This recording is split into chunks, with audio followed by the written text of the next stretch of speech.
പ്രതിഷേധിക്കുന്ന സമയത്ത് നിരവധി വിദ്യാർത്ഥികൾ അവിടെ നിന്ന് എഴുന്നേറ്റ് പോകുന്നു, കരിങ്കൊടിയുമായി എഴുന്നേറ്റ് പോകുന്ന ഒരു സാഹചര്യം ഉണ്ടായിരുന്നു. അവരെവിടേക്കാണ് പോയത് എന്നുള്ളത് ഏറ്റവും പ്രധാനപ്പെട്ട ഒരു കാര്യമാണ്. അവരായിരിക്കും തീർച്ചയായും ചാൻസലറെ ഈ കരിങ്കൊടി കാണിക്കുക എന്നതാണ് നമ്മൾ മനസ്സിലാക്കുന്നത്. ഏതായാലും ചാൻസലർ എത്താൻ പോവുകയോ അല്ലെങ്കിൽ അത്തരത്തിലുള്ള എന്തോ ഒരു സംഭവം നടക്കുന്നു എന്നാണ് നമ്മൾ പ്രതീക്ഷിക്കുന്നത്. അവിടേക്ക് നമുക്ക് എത്താം.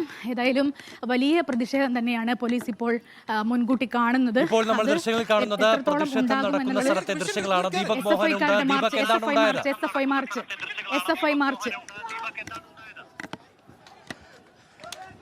ഇവിടെ ഏറ്റവും പ്രധാനപ്പെട്ട കാര്യം ഇപ്പോൾ കുറച്ച് പ്രവർത്തകർ ഇവിടെ റോഡിലേക്ക് എത്തിയിരിക്കുന്നു എന്നുള്ളതാണ്. സംഘർഷ സമാനമായ സാഹചര്യം തന്നെ ക്യാമ്പസിന്റെ പുറത്ത് ഉണ്ടാകുന്നു. പ്രവർത്തകർ അവിടെ കൂടി നിൽക്കുന്ന ദൃശ്യങ്ങളിൽ കാണാം. വലിയ തരത്തിൽ ലാത്തി ചാർജിലേക്ക് ഉൾപ്പെടെ പോലീസ് ഈ ഘട്ടത്തിൽ കടക്കുകയും ചെയ്യുന്നുണ്ട്. വിദ്യാർത്ഥികൾ പ്രകടനം വിളിച്ചുകൊണ്ട് തന്നെ ക്യാമ്പസിന്റെ തൊട്ടുപുറത്തേക്ക് പ്രധാന പാതയിലേക്ക് എത്തിയിരിക്കുന്നു. പോലീസ് വലിയ തരത്തിലുള്ള ബന്ദോബസ്തുകൾ നേരത്തെ തന്നെ ഒരുക്കിയിട്ടുണ്ടായിരുന്നു. പക്ഷേ അപ്രതീക്ഷിതമായി തന്നെയാണ് പ്രവർത്തകർ ഇപ്പോൾ കൃത്യമായി ലാത്തി ചാർജിലേക്ക് കടന്നിരിക്കുന്നു. പ്രവർത്തകർ രൂക്ഷമായി പ്രതികരിക്കുകയാണ്. ആരും തന്നെ പിരിഞ്ഞു പോകാൻ തയ്യാറാകുന്നില്ല. പോലീസ് വിദ്യാർത്ഥികളെ കൃത്യമായി തല്ലി ഓടിക്കാനുള്ള ശ്രമം തന്നെയാണ്. കരിങ്കൊടി പ്രതിഷേധം എന്നുള്ളതിലേക്ക്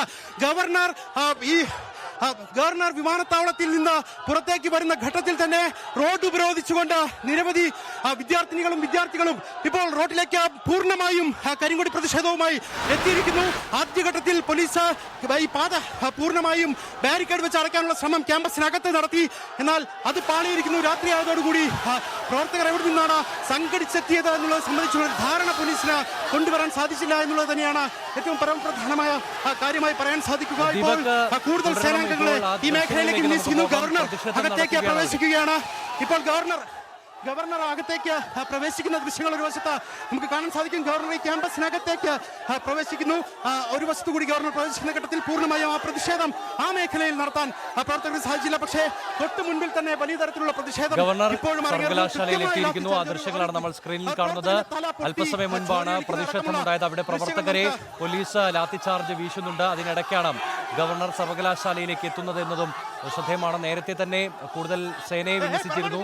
പക്ഷേ അതിനിടയ്ക്കാണ് SFI പ്രവർത്തകർ അവിടെ എത്തുകയും കരിങ്കൊടിയുമായി എത്തുകയും പ്രതിഷേധം നടത്തുകയും ചെയ്തത്. ഇപ്പോൾ ഗവർണർ പോലീസ് സന്നാഹത്തോടെ സർവകലാശാലയ്ക്കകത്തേക്ക് എത്തുകയാണ്. Chancellor you are not welcome എന്ന ബാനർ കടന്ന് ഗവർണർ എത്തുകയാണ്. വലിയ പ്രതിഷേധമാണ് അവിടെ നടക്കുന്നത്. സംഘർഷത്തിലേക്ക് കാര്യങ്ങൾ നീങ്ങുന്നുണ്ട്. പ്രവർത്തകരെ ലാത്തിചാർജ് നടത്തുകയാണ് പോലീസ് അടക്കമുള്ളവർ. ഇപ്പോൾ ഗവർണർ ഗസ്റ്റ് ഹൗസിന്റെ ഉള്ളിലേക്ക് എത്തുന്ന ദൃശ്യങ്ങളാണ് നമ്മൾ വലത് വിൻഡോയിൽ കാണുന്നത്. ഇടത് അവിടെ SFI പ്രവർത്തകർ പ്രതിഷേധിക്കുകയാണ്. കറുത്ത കൊടി വെച്ചവർ പ്രതിഷേധം നടത്തുകയാണ്. കൂടുതൽ പോലീസുകാർ ഈ പ്രവർത്തകർക്ക് ചുറ്റും നിൽക്കുന്ന കാഴ്ചയും നമ്മൾ കാണുന്നു. നേരത്തെ കൂടുതൽ പോലീസ് ആ മേഖലയിൽ വിന്യസിച്ചിരുന്നു.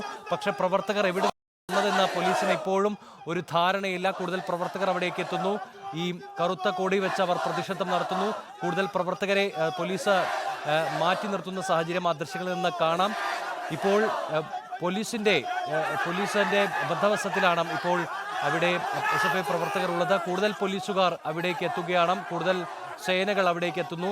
ഈ പ്രതിഷേധത്തിന്റെ പശ്ചാത്തലത്തിൽ കൂടി കനത്ത സുരക്ഷയാണ് സർവകലാശാലയിലുള്ളത്. അല്പസമയം മുൻപാണ് ഗവർണർ പോലീസിന്റെ അകമ്പടിയോടെ വിമാനത്താവളത്തിൽ നിന്ന് എത്തിയത്. 7:05 ഈ വിമാനത്താവളത്തിലെത്തിയ ഗവർണർ 7:20 ഇപ്പോൾ അല്പസമയം മുൻപാണ് ഇപ്പോൾ സർവകലാശാലയിലേക്ക് എത്തിയത്. Chancellor you are not welcome എന്ന ബാനർ കടന്നുകൊണ്ടാണ് SFI വെല്ലുവിളി ഏറ്റെടുത്ത് ഗവർണർ സർവകലാശാലയ്ക്കകത്തേക്ക് എത്തുന്നത്. കൂടുതൽ പോലീസുകാർ മനസ്സിലാക്കുന്നതനുസരിച്ച് 800ഓളം പോലീസുകാരെയാണ് ഇപ്പോൾ മലപ്പുറം ജില്ലയിൽ നിന്നടക്കം വിന്യസിച്ചിട്ടുള്ളത്. കോഴിക്കോട്, മലപ്പുറം, കണ്ണൂർ ജില്ലകളിൽ നിന്നായി 800 പോലീസുകാരുണ്ട്. മലപ്പുറം SP ശശിധരന്റെ നേതൃത്വത്തിലാണ് സുരക്ഷ വർദ്ധിപ്പിച്ചിരിക്കുന്നത്. കൂടുതൽ പ്രവർത്തകരോട് സംയമനം പാലിക്കാനാണ് ഇപ്പോൾ പോലീസുകാർ പറയുന്നത്. നിങ്ങൾ പ്രതിഷേധിച്ചോളൂ, പക്ഷേ സംയമനം പാലിക്കണം. ഈ കരിങ്കോടി പ്രതിഷേധമടക്കം നടത്താതിരിക്കാൻ കൂടുതൽ പോലീസ് സേനയാണ് അവിടെ ഉള്ളത്. ഇപ്പോൾ പ്രവർത്തകർക്ക് ചുറ്റും പോലീസുകാർ നിൽക്കുന്ന കാഴ്ച കൂടി നമ്മൾ കാണുന്നുണ്ട്. അല്പസമയം മുൻപാണ് ഇപ്പോൾ പ്രതിഷേധം നടത്താൻ SFI പ്രവർത്തകർ അവിടേക്ക് എത്തിയത്.